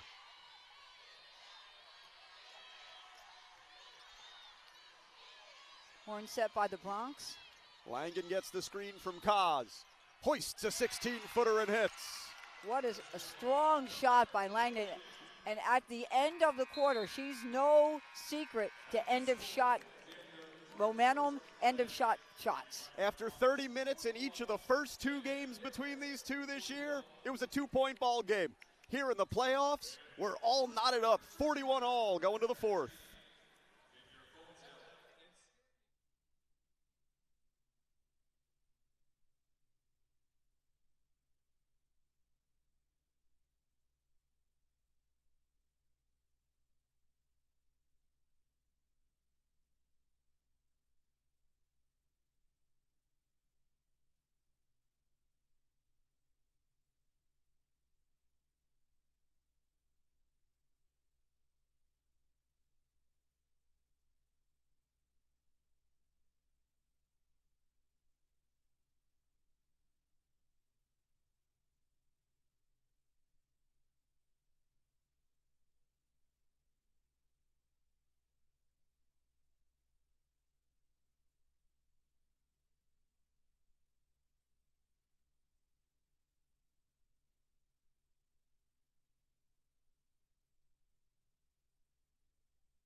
Welcome back to Atlantic City. Griffin Della Penna here as Iona and Ryder are tied going into the fourth quarter. And honestly, Jeff and Diane, that shouldn't come to a surprise, as throughout regular season play, these two teams, they combined for 20 ties and 15 lead changes throughout this season in the regular season. It's absolutely no surprise at all, Griffin. The last time these two teams met on February 15th inside the Heinz Center in New Rochelle, it was 43-all with the clock winding down in the fourth quarter on national television. And what did the ESPNU audience see? They saw Taylor Langen flushing a game-winning 15-footer to give Ryder the victory. What's in store this morning? I think we're in for a fine finish as Ryder grabs the lead. Mariana Kaz scores the first points of the fourth. And a great feed by Taylor Langdon. She was doubled, she looked over her shoulder, and delivered the ball underneath. And you love to see that from Langen, who has been frustrated. Iona's done a good job taking away her offense. And if they do that, then what do? You become a passer out here. Ryder in front for the first time since the early portion of the second quarter. Does Iona have an answer? It's Oatka, Missouri. Rebound, Redmond. And Redmond brings the ball up quickly. She's trying to beat the Gale defense, takes it herself, calls her own number, and delivers. That's 8 points for Sanaa Redmond. How about the Ryder point guards? Redmond and McIver stepping up big here in the opening round. They may not be strong on the scouting report, and they want to change that today. Just Sierra D'Angelo's second field goal of the second half. The game's leading scorer has 18. And she yells to her teammates, let's go. It's go time here in Atlantic City. Fireball. And now Kaz. They're begging her to shoot from the perimeter. That's not her game. Fireball tries to set up Langen, and Zoe Ward just shoved her in the back. That's the second on the freshman Ward. And tough call on Ward. You know, she had position, she just overextended herself, reached in, shot clock was winding down. It's just a freshman trying to do too much as Ward heads to the bench along with Oatka, Missouri. Noah Gavon and Petra Oborilova return, and Shumiwa with a couple of words of encouragement for a freshman that she is very excited about. Kaz off the restart to the inbounder, Redmond, and one! Smart two-person game. And how about Redmond being able to step in and grab the ball, take it up, and get fouled through the contact. The easiest player to forget about is the inbounder. And Sanaa Redmond, for the second time this year, has reached double figures. 10 points and a chance for a season-high 11.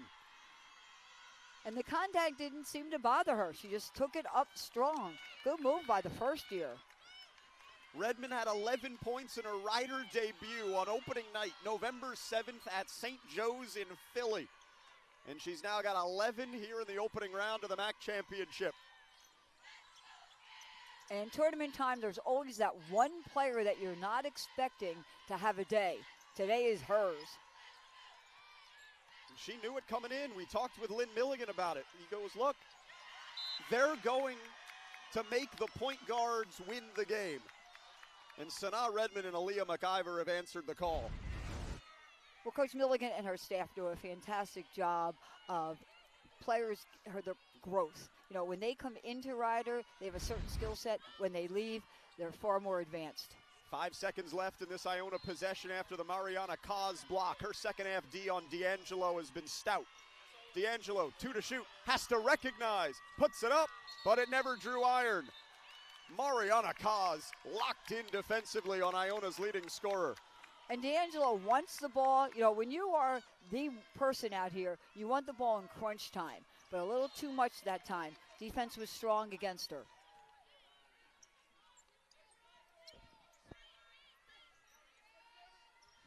Iona suddenly trailing by 5 will deploy full court pressure.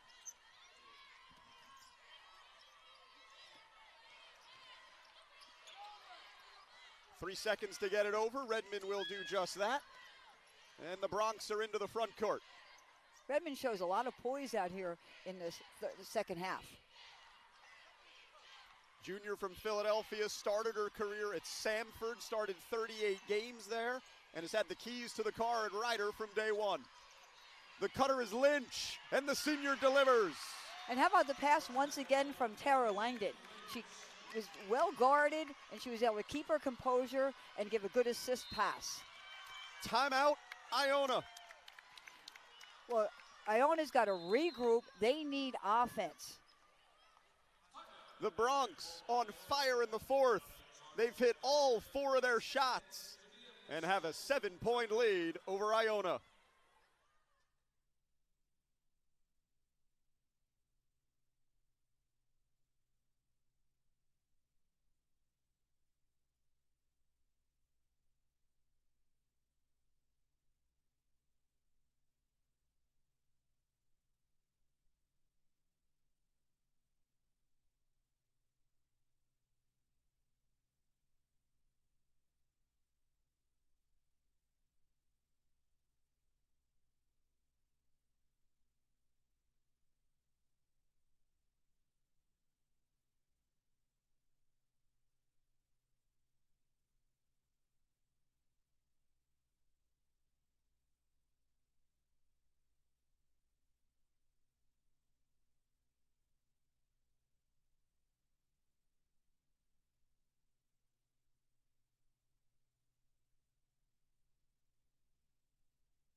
Our Hercules Tires strong move of the game comes to us from Iona graduate student Sierra D'Angelo. She's the game's leading scorer with 18 points, getting 2 of them, going globetrotter high off the glass. That is the Hercules Tires strong move of the game. But her Iona Gales trail by 7 with potentially just 7 minutes and 18 seconds left in their season.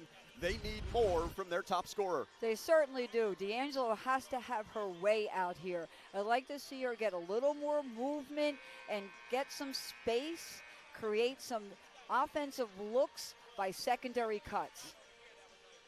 A critical possession for the Iona Gales coming out of Coach Shumiwa's timeout. Iona plus 7 here in the fourth quarter. Gales just 1 of 4 to open the final frame.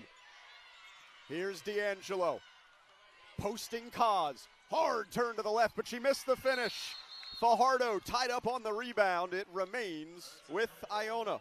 And once again, Fajardo underneath the basket. She is able to get offensive rebounds, give her team another possession. Uncanny ability to find the basketball off the glass.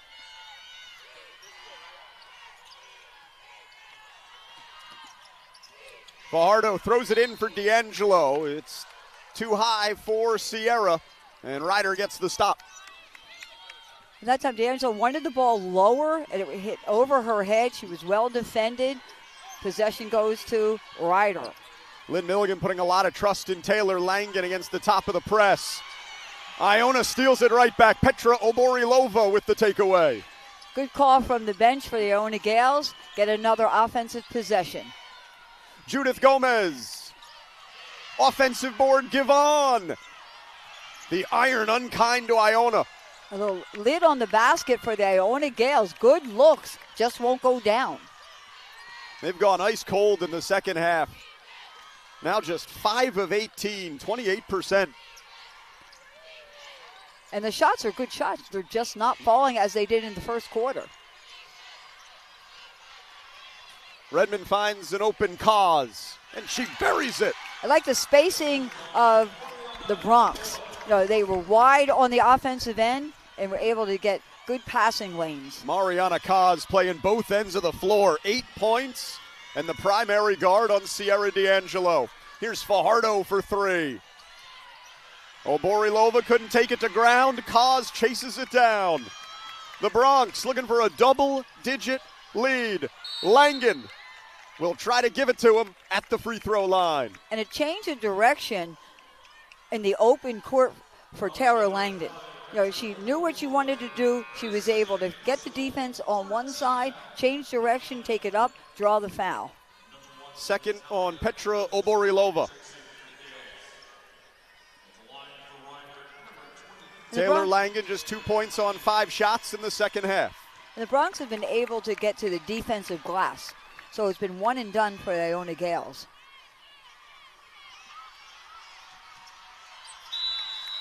Langen makes both free throws. Timeout Ryder.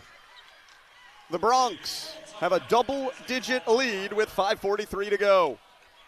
And Iona needs to regroup, figure out offensive sets, and they've got to be able to, I think, spread the floor a little bit, give D'Angelo some room underneath. It's a little too clogged in her underneath for her to operate. Diane, you said it just a few moments ago. Iona's getting good looks, but they're not going down. It's been a different story for Ryder Mariana Cause. They leave her all alone. She's going to take that shot and make that shot. Well, all game long, Ryder has been getting baskets from different players. They have not relied just on Taylor Langdon. You know, they have been able to get production from almost every position, and that's why they have the lead. Mariana Cause coming off the bench, the 6'1 junior from Spain, has played a heck of a basketball game on both ends of the floor. Hey, it's one thing to have the primary guard on the other team's leading scorer and win that matchup. Then to run to the other end, shoot 4 of 7 from the field, chip in 8 points and a couple of assists. That's a good day at the office. It certainly is. And I like the way she operates out here. She's got a high motor, good energy. And if the offense is getting stagnant, she makes the cut that opens it up. And she plays big, right? She's given up size in the matchup to D'Angelo and just hasn't made a difference. Playing a fearless game. Every possession is critical for the Iona Gales. They led by as many as 8 early in the second half. Otka Missouri spins her way inside and is called for traveling. On the spin move, took an extra step. She tried to create some space. Too much real estate. Again, full court pressure for Iona. Langen makes a bad decision. Gomez the steal, and they foul her. So against the pressure, you like to see a little more space. You don't want to be so close to the end line. That's another defender. Too easy to get double teamed. That was the first time Iona went to a full court press. Previously, it had been more three-quarter court, and I don't think Langen knew where to put the basketball. Well, with 5:29 left, it's time to pull out all the tricks. Can Iona turn the takeaway into points? D'Angelo kicks out. Gomez. Long rebound for Mariana Cause. The Gales have gone ice cold on the perimeter. They are 0 of 7 from 3 in the second half. And how about the pursuit of the defensive boards by Cause? She's been all over the court.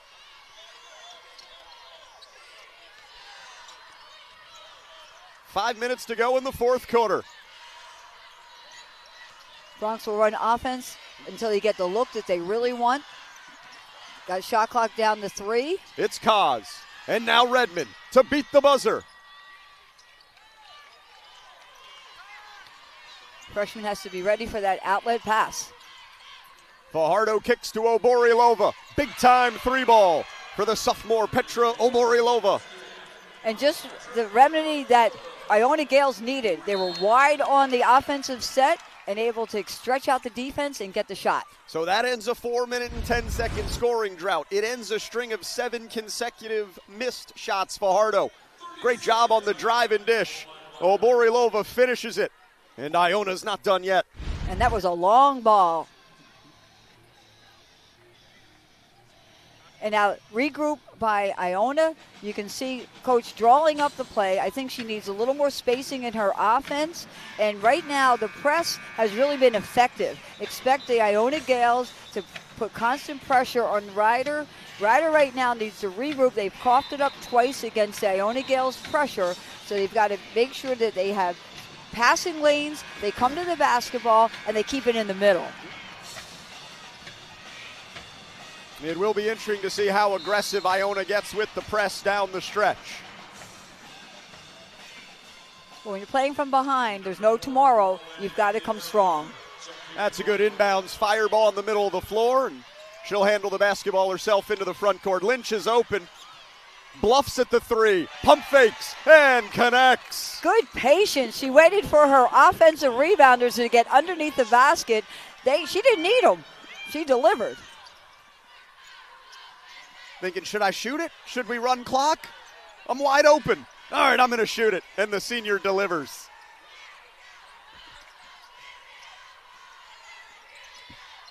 D'Angelo rolls to goal. Kaz up in the air. And that'll send D'Angelo to the line. Well, when you need a bucket, you look to your strength. And D'Angelo has been that all season long. Go-to person. So when they need a basket, she makes her cut. She creates the contact and is still able to get the ball up. I think her strength underneath is one of her biggest traits. She can create the contact and shoot over it. Just the first foul on Mariana Kaz. She bites on the hezzy. The officials are looking up into the ceiling right now. Perhaps Kevin Farlow and Tom Danner just admiring the brand new video board here in Boardwalk Hall, part of several improvements in this facility. Their gaze skyward has ended, and D'Angelo shoots her first free throw. And free throws are so important in tournament time, and D'Angelo's a good one. This to get her to 20. But will it be enough? Ryder leads by 9 down the stretch in the fourth quarter. And once again, the Gales put full court pressure. They're going to make every pass in the backcourt be hard. Ryder Good patience by Ryder. It's a great press break. They put a lot of trust in Taylor Langen to handle the basketball.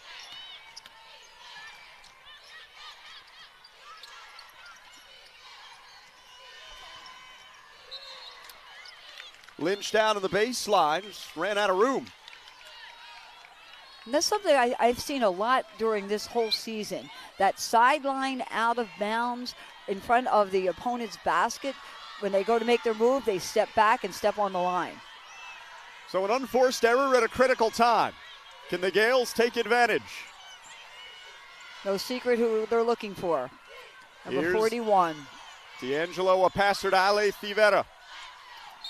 And now with D'Angelo posting, a quick whistle on Kaz. And D'Angelo had to make 5 different moves to get open. She started in the low block, came high, cut low, was able to post up and get the ball. Just the third foul on the team.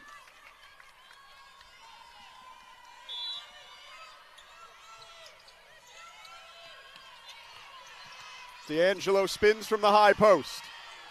And Kaz is whistled for her third. So Mariana Kaz putting D'Angelo back at the line. You can tell where Ann Shumiwa wants the ball to go. Absolutely. And the way D'Angelo is able to get the ball, and she looks over her shoulder, she draws the defender, and I love how she pivots so quickly to the hole, gives her a whole window to the basket.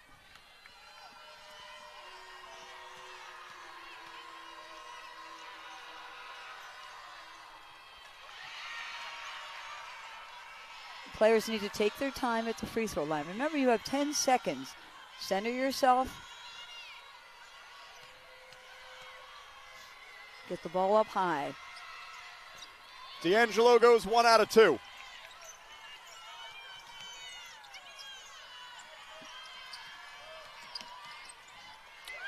Lynch and Langen handle the press.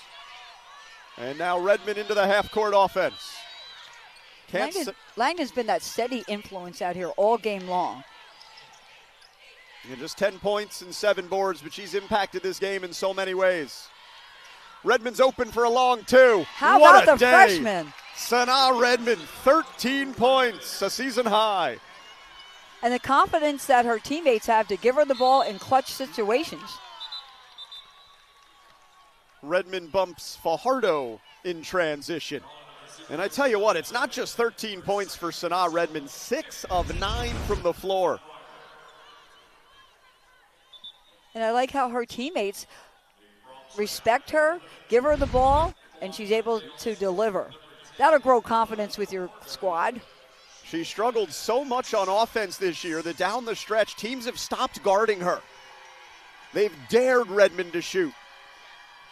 That has been a mistake this morning. Well, anytime you are not on the scouting report, you take personal offense to that. Ella Fajardo shooting because Ryder's at the 5-foul limit here in the fourth quarter. In the last 2:35, that will be an important statistic. 8-point lead and the basketball for the Ryder Bronx.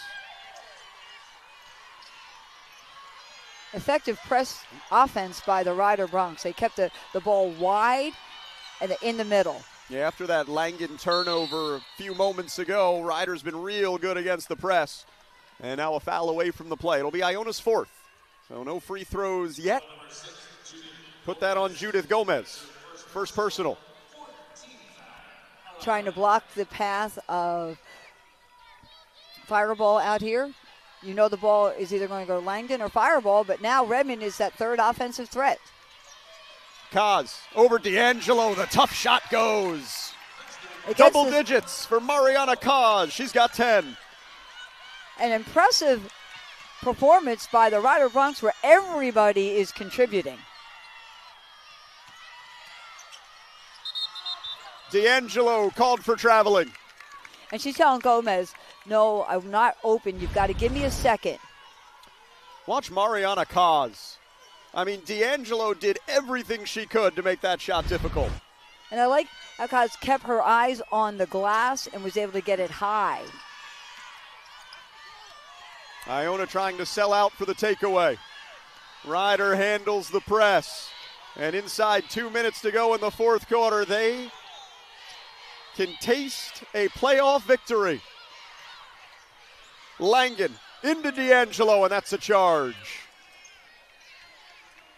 And that time Langdon just dropped her head a little bit. D'Angelo slid over and was able to hold her ground and take the charge.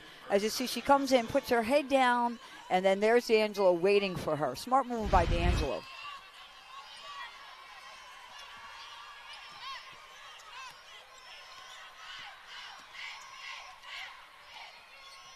Gomez steps back. Fajardo ran into her own player. She bumped Thivera, and that allows Ryder to take the basketball. Now look for Ryder to use some clock here. Spread the floor. Their fourth quarter offense has been stellar. 8 of 9 from the field in the final 10. They're shooting 65% in the second half. And they've had contributions from everybody. It hasn't been 1, 2 players. It's been 5, 6, 7 players.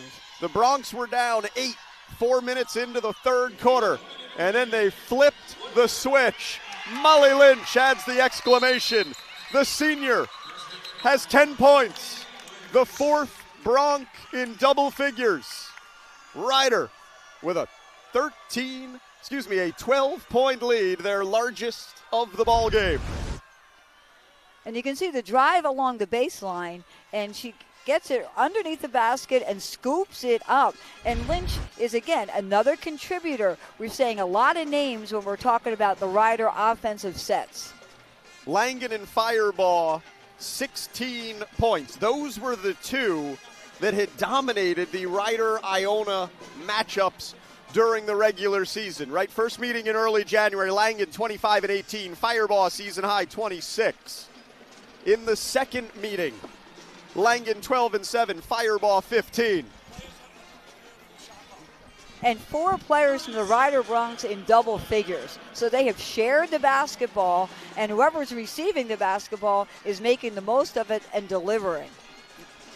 The officials just wanted to have a look and make sure that Molly Lynch beat the shot clock buzzer. It sure looked like she did live, and yes, indeed, upon review, that is confirmed. Rider down the stretch, unflappable. They've made their last 4 shots. Defensively, they've held Iona without a field goal for the last 3.5 minutes, shooting 90% in the fourth quarter. And they've been able to handle the Gale pressure as well.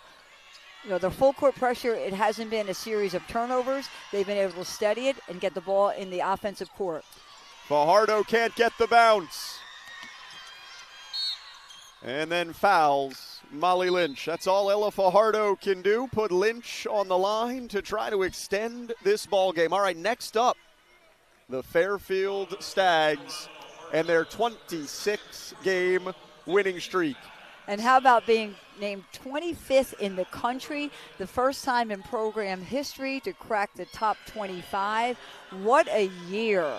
Exciting team to watch, and I'm sure they're going to put a show on in Atlantic City. They have some unfinished business.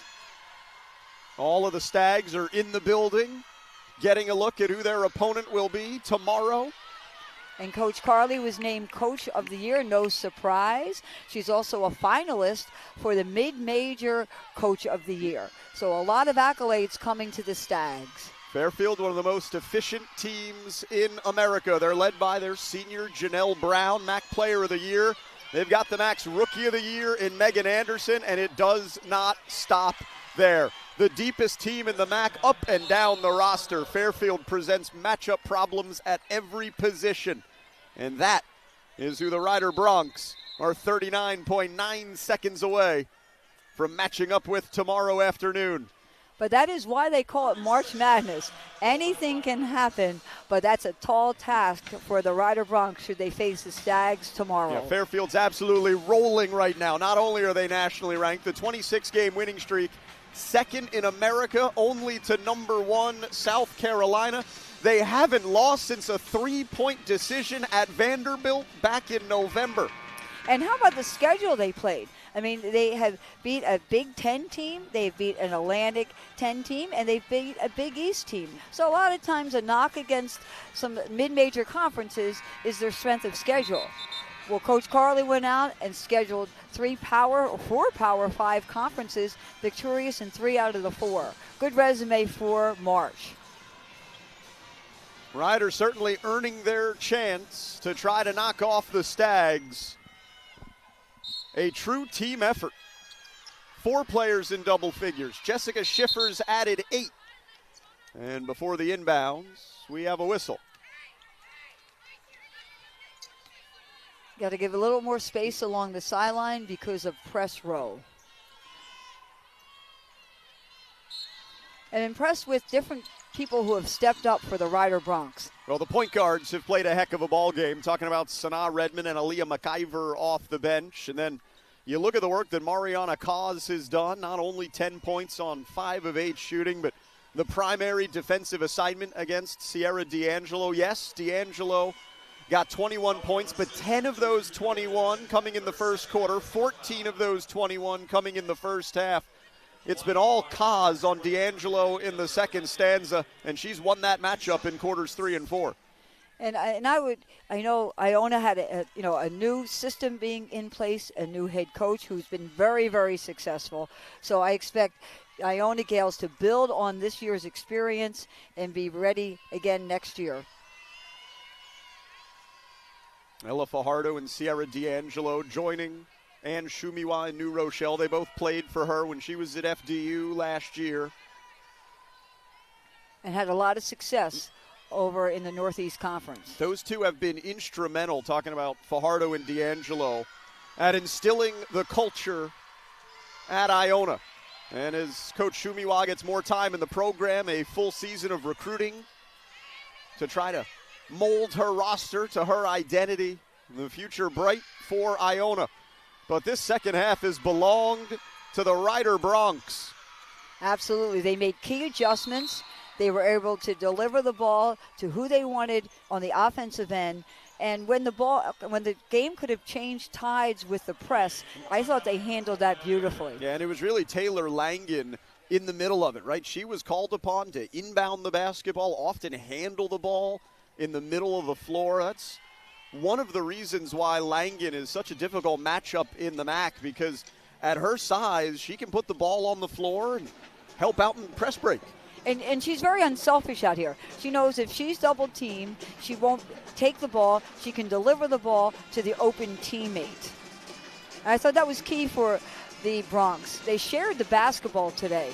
Whoever was open, they got the ball, and they were able to connect with it. Yeah, 18 assists for Ryder on their 27 made field goals. And, you know, we've talked about the second half and how well they've executed their offensive identity. 10 dimes on their 14 second half makes. Iona did a wonderful job in the first half, Diane, getting Ryder out of their system, disrupting the Princeton offense. Credit Lynn Milligan and her staff for the halftime adjustments, because they flipped the switch in the third and fourth quarter. And I also thought that the Bronx came up with some key defensive rebounds, which led to some transition buckets. And when you're chasing, that makes it very difficult to regain a lead. Yeah, rebounding battle just about even, 31-28 Iona, which is remarkable when you consider the fact that Ryder's shooting 51% and Iona's shooting 37%.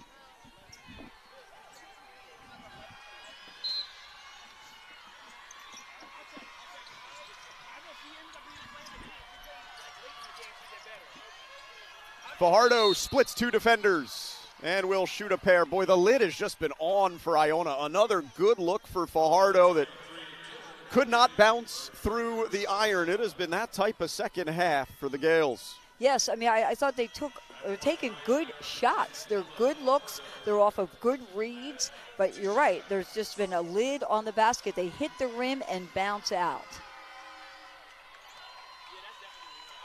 Ella Fajardo should feel good about the work that she's done this morning. 13 points now and 5 of 9 shooting. 4 boards, 2 dimes. She's one of those players that the ball always seems to find her.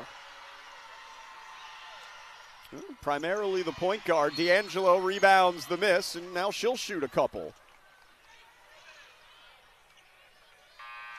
Ella Fajardo at times this season has tried to do a little too much, according to her head coach, Ann Shumiwa. About midway through the year, they had a little reset, and they said, hey, we needed to start on the defensive end and let your defense get you into the groove on offense. 22 points for Sierra D'Angelo. She's gotten hers. But as we talked about in the open, the key is not just can you establish D'Angelo, but can you find some outside shooting to go along with her production? And that's been what has lacked for Iona here this morning. And I think D'Angelo was able to get the ball, but when she tried to deliver it to the outside, people weren't open and they couldn't connect. And you see coach and player give a hug at midcourt, knowing it's her last time in a uniform for coach. It's a long relationship and one that has seen a lot of on-court roles change. Sierra D'Angelo at FDU played in 104 games for Ann Shumiwa, but only started 46 of them. Didn't really become a key player for the Knights until her senior season last year when she started all 31 games. She doubled her career output as a senior and wanted to keep the good vibes rolling with Coach Shumiwa when she went over to Iona and has been the Gales' leading scorer throughout the season. And she set the tone for Coach Shumiwa. I mean, she, as you mentioned, established the culture. She was someone that they were familiar with each other and were able to start a good program again once at Iona. How about Sanaa Redmond and the game that she had at the point guard position for the Ryder Bronx? The player on the scouting report who you go, hey, make 0 beat us. And today, 0 helped Ryder win this basketball game. Well, she was full of good decisions. You know, not only did she shoot the ball, but she delivered the ball, handled the press, and I thought did a good job on the defensive end. A season-high 13 points, an efficient 6 of 9. And, hey, not just Redmond at the lead guard spot. Tip of the cap to Aaliyah McIver. 4 points, 2 boards, 2 dimes, all in the third quarter when Iona was up by 8. They led by 8 at the 6-minute mark. Aaliyah McIver came in and really gave the Bronx a spark. I thought she changed the pace of the game. She was able to get the ball quickly in the front court and able to deliver good passes. Her teammates connected, and she changed the tide of the game.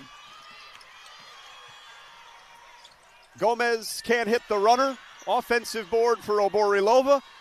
Another takeaway as Redmond gets the steal, and that will do it. The Rider Bronx beat the Iona Gales for the 3rd time this year and earn their chance to try to end Fairfield's 26-game winning streak in the quarterfinal round. 66-56, the final. Strong game by the Rider Bronx. Not easy to beat a team 3 times. They were challenged in the first half, challenged through the 3rd quarter, and took control in the 4th. Rider scores 25 points in that 4th quarter. They hit 9 out of 10 shots, shoot 67% after halftime, and turn an 8-point 3rd quarter deficit into a 10-point opening round win. And I thought they did a great job against the Gale pressure. It didn't seem to bother them. I think they only turned it over once at that time and were able to establish offensive position. Rider head coach Lynn Milligan has made her way to Griffin Della Penna on the sidelines. Let's go to Griffin. Mariana, you can get on this side. All good. Coach, so 3rd win of the year against Iona, the defending MAAC champs. What was your team able to do to pull away after it was tied going into the 4th quarter? Well, I think defensively we locked in on the game plan a little bit tighter early in the 4th. Obviously, it helps when you're making some shots, but I thought that the adjustments we made at halftime, just to make some of their catches a little bit more difficult and out of their comfort zone, I thought we did a great job. I thought Nona did a fantastic job on D'Angelo in the 2nd half, and I thought that was the big difference. You had 4 players score in double digits today. How is that an added dimension to your group moving forward in this tournament? It's what we're capable of. I thought that Taylor did a great job. I mean, they were quadruple teaming her at times, and I thought she was very patient, looking for her teammates, and I thought her teammates did a really good job recognizing, okay, if all those people are guarding Taylor, somebody's got to be open, and I thought we did a good job with our reloads today, good job keeping the ball moving at a nice pace. Coach, thank you very much. And our player of the game now, Mariana Kaas. So averaging on the year 4.5 points, but you were in double digits here today. What maybe sparked you a little bit more offensively to get the win? I feel like today as a team we were super connected. Like we really almost got all the looks we wanted. They were playing great defense, but at the end of the day, like we were communicating so much that it was almost wide open looks or like just really great ball movement. I think that played a big part on us. 3 wins against Iona, and now you advance to play the top-seeded Fairfield Stags. How do you guys prepare against a great team that still doesn't have a conference loss so far this year? Yeah, and we recently played them, and they're a really tough team, but this is smart, so at the end of the day, it's whoever shows up and plays harder, and we're really hyped, and we really want to work hard, and Fairfield is a great team, and we're just excited to just come up, play hard, and like we know them now, so it's going to be a good game. Thank you very much. Congrats on the win. Jeff and Diane, back to you. Thanks, Griffin. Diane, for the first time, look at this beautiful sight. We've got a bracket, and we've got a team moving on. It's the Rider Bronx. 10-point winners over the Iona Gales to get a rematch with the Fairfield Stags. Well, certainly the Rider Bronx were able to make adjustments, and I think that was the key. Coach Milligan had a little talk over halftime. 3rd quarter, they started to come around, and the 4th quarter, they dominated. And they, as Kaz just said, they were connected, and they shared the basketball, and everybody contributed. That's all from here inside Boardwalk Hall, where we remind you that all games airing on the ESPN family of networks are streaming live and archived on the ESPN app. For Griffin Della Penna on the sideline and my broadcast partner Diane Nolan, my name is Jeff Brault saying so long from the Boardwalk. On behalf of Mark Fratto and our entire ESPN crew, Rider has topped Iona 66-56. This has been a presentation of ESPN.